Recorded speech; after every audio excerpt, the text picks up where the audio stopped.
হাজার বর্গ মাইলের এই স্বাধীন বাংলায়, স্বাধীন বাংলাদেশে স্বাধীনভাবে আমাদেরকে কথা বলার মতো একটি সুযোগ করে দিয়েছে। আজকে দেশ যে স্বাধীন হয়েছে এর সবচেয়ে বড় প্রমাণ হচ্ছে আমাদের ওলামাদের মতভেদ দূর করে আমরা এক প্ল্যাটফর্মে এসে দাঁড়াবার সুযোগ পাচ্ছি। আমি একেবারে ছাত্র জীবন থেকে যে থিমটা ব্যক্তিগতভাবে লালন করেছি সেটা ছিল যে ওলামাদের কোনো দ্বন্দ্ব থাকবে না, হৃদয়ের কোনো দূরত্ব থাকবে না। ব্যক্তিগত মতানৈক্য সাহাবায়ে কেরাম রাদিয়াল্লাহু তাআলা আনহুম আজমাইন তাদের মধ্যেও ছিল, তাবেঈন, তাবে তাবেঈন, আইম্মায়ে মুজতাহিদিন, সালফে সালেহিন সকলেই কোনো ব্যাপারে ঐক্যমত্য হন নাই। এমন অনেক ব্যাপার ছিল যেখানে ভিন্ন ভিন্ন মন্তব্য ছিল, কিন্তু কেউ কারোর প্রতি অশ্রদ্ধা জ্ঞাপন করেননি। নিশ্চয় আমার সামনে যারা বসে আছেন সবাই ওলামায়ে কেরাম, আপনাদেরকে নাসিহা করার যোগ্যতা ভাষা কোনোটাই আমার নেই। আমি শুধু তাজকিরা করতে পারি, আত্মসংশোধনীমূলক নিজেদের জন্য কিছু মুযাকারা করতে পারি। আমরা এই সারা জীবন কোরআনের আয়াত থেকে এই কথা বলি, ইন্নামাল মুমিনুনা ইখওয়া ফাআসলিহু বাইনা আখাওয়াইকুম। নিশ্চয়ই মুমিনরা একে অপরের ভাই। যে তাদের মধ্যে কোনো ব্যাপারে বিভেদ তৈরি হয়, মতানৈক্য তৈরি হয়, ফাটল তৈরি হয়, ফাআসলিহু বাইনা আখাওয়াইকুম, ভাইদের মধ্যে তোমরা সংশোধনটা এনে দাও। ওয়াত্তাকুল্লাহা লাআল্লাকুম তুরহামুন, এবং তোমরা আল্লাহকে ভয় করো যাতে করে তোমাদের উপর আল্লাহ পাকের রহমত বর্ষিত হয়। আমরা এই মূল কথাটা জানার পরেও আমরা যে পরিমাণ মানুষের সমালোচনা করতে পছন্দ করি, আমরা সে পরিমাণ মানুষকে আপন করতে পছন্দ করি না। যদি আমাদের মধ্যে এই বিদ্বেষটাই অন্তরে থেকে যায় তাহলে নিশ্চয়ই কিয়ামতের ময়দানে আমাকে আসামির কাঠগড়ায় দাঁড়িয়ে যেতে হবে। মরহুম আল্লামা দেলোয়ার হোসেন সাঈদী রাহিমাহুল্লাহ অনেক বয়ানে শুনেছি, বিভিন্ন বড় বড় প্রোগ্রাম তিনি বলতেন যে ওলামারা আপনাদের হাতে পায়ে ধরে বলি আপনারা এক হন। এ কথাটা আমাদের কানে বাজে যে আপনাদের হাতে পায়ে ধরি আপনারা এক হন। আপনারা যদি এক না হন তাহলে ইসলাম বিদ্বেষীরা, কে আলিয়া, কে কওমি, কে সরসিনা পীর সাহেবের মুরিদ, কে চরমনাই পীরের মুরিদ, এগুলা দেখা হবে না, দাড়ি ধরে ধরে জবাই করা হবে। এই চরম বাস্তবতা আমরা ইতিমধ্যে লক্ষ্য করেছি। স্বৈরাচারীর আমলে বিগত 16টা বছরে তারা কোনো দল মেনশন করে আঘাত করেনি। তারা দেখেছে ইসলামিক রেভলিউশন, ইসলামের বিপ্লব কাদের মাধ্যমে তৈরি হতে পারে। বিপ্লব যেখান থেকে আসার সম্ভাবনা দেখেছে তারা সেই পথটাকে বন্ধ করে দিয়েছে।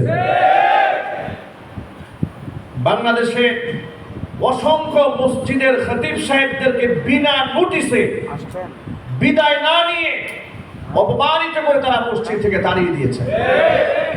অসংখ্য মুফতি মুহাদ্দিসদেরকে কারাগারে বন্দী করেছে। সেখানে আলিয়া, কওমি, সুন্নি, ওয়াহাবি ভাগাভাগি করা হয় নাই।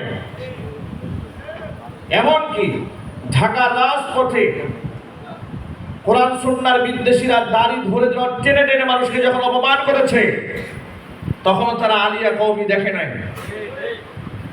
ইসলামটাকেই তারা শত্রু বানিয়ে রেখে দিয়েছিল, আর আমরা নিজেদের মধ্যে বিভেদের বিরাট দেয়াল টেনে আছি। আজকে আল্লাহ পাক আমাদেরকে সুযোগ করে দিয়েছেন, আমরা মাঠ পর্যায়ে লোক, টেকনাফ থেকে তেতুলিয়া, রূপসা থেকে পাথুরিয়া পর্যন্ত আমরা বিচরণ করি। মানুষের হৃদয়ের ভাষা, চোখের ভাষা আমরা বুঝতে সক্ষম হই। এখন ওলামাদের সময় এসেছে। এই জাতি আর কাউকে আগামী নেতৃত্বে দেখতে চায় না ওলামাদেরকে ছাড়া। এই সুযোগটা আলেমরা যদি হাত ছাড়া করে, আমি জানি না এই সুযোগ ওলামারা আর কোনোদিন পাবেন কিনা। আল্লাহর পক্ষ থেকে এই নিয়ামত দেওয়া হয়েছে। আমাদের মনে রাখা উচিত, যেটা আমি আমার ব্যক্তিগতভাবে সারা জীবন লালন করেছি, যে আমি আপাতমস্তক কওমি পড়ুয়া একজন ছাত্র। আমি কোনোদিন কওমি, আলিয়া ভাগাভাগি করতাম না। সবার সাথে হৃদয়ের একেবারে গভীরতা নিয়ে সম্পর্ক রাখতাম। এই জন্য আমার অঙ্গনের অসংখ্য লোকেরা আমাকে তির্যক মন্তব্য করেছে, আমাকে ঘায়েল করেছে, আমাকে কখনো জামাত, কখনো শিবির, নানা কথা বলে বলে আমাকে দুর্বল করার চেষ্টা করেছে। আমি তাদের কোনো কথা আমলে নেইনি। আমি শুধু এটাই চেয়েছিলাম, জামাত ইসলামের সাথে আমার রাজনৈতিক সম্পর্ক না থাকতে পারে, কিন্তু ইসলামিক দল হিসেবে বাংলাদেশে যারা কাজ করছে তাদের প্রত্যেক দলটাকে আমি সমর্থন করি, ভালোবাসি, হিতাকাঙ্ক্ষী। এর একমাত্র কারণ আমি এই বাংলাদেশে ইসলামের রাজ কায়েম দেখতে চাই। আর এটা সমস্ত উলামারা এবং ইসলামিক দল একত্রিত না হলে দিবা স্বপ্ন দেখে কোনো লাভ নাই। আপনারা যারা মনে করেন আমাদের মাহফিলে অসংখ্য শ্রোতা হয়, আমাদের কারো সাথে যাওয়া দরকার নাই, আমরা একাই 100, এগুলা পাগলামি চিন্তা ছাড়া আর কিছু নয়। আওয়ামী লীগের মতো এত পুরাতন দল, তারাও রাষ্ট্র ক্ষমতায় যাওয়ার আগে 14 দল বানায়, 18 দল বানায়। কথা বলেছে কিনা? তারাও এত দল বানায়, এত শক্তি, এত সংগঠন, এত শাখা, এত প্রশাখা, এরপরেও তারা এককভাবে যাওয়ার চিন্তা করে না। আর এই দেশের কিছু হুজুররা মনে করে আমার মাহফিলে 2 লাখ লোক হয়েছে, আমার কি আর ডান বাম দেখার সময় আছে? মিয়া ভাই, সব ধান্দা বাদ দিয়ে দেন, সব বাদ দিয়ে আমাদের এখন সময় এসেছে। ওয়াল্লাহি ওয়া রাব্বিল কাবা, কাবার রবের কসম করে বলছি, আলিয়া কওমি ভেদাভেদ দূর করুন। সাথে সাথে যারা আলেমদের বিরুদ্ধে ঐক্যবদ্ধ উলামা যেন না হতে পারে, আলেমদের বিরুদ্ধে পেছন দিয়ে কাজ করে তাদেরকে চিহ্নিত করেন। জাতির সামনে এদের মুখোশকে উন্মোচন করে দিন, যাতে উলামাদের মাঝে বিভেদ সৃষ্টি করতে না পারে। ওয়াল্লাহি ওয়া রাব্বিল কাবা, উলামারা যদি এক হতে পারে, এক প্ল্যাটফর্মে দাঁড়াতে পারে, কোন সুদখোর, কোন ঘুষখোর, কোন লম্পট, কোন মাদক ব্যবসায়ীর পেছনে এদেশের একজন মানুষও হাঁটবে না।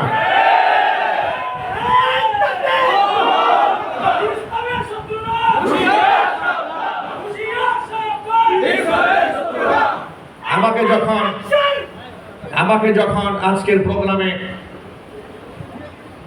হুসাইন ভাই দাওয়াত করেছে, আমি অত্যন্ত সাদরে গ্রহণ করেছি। কিছু লোকরা আমাকে বলে, হুজুর আপনি কওমি আলেম, জামাতের প্রোগ্রামে যাবেন?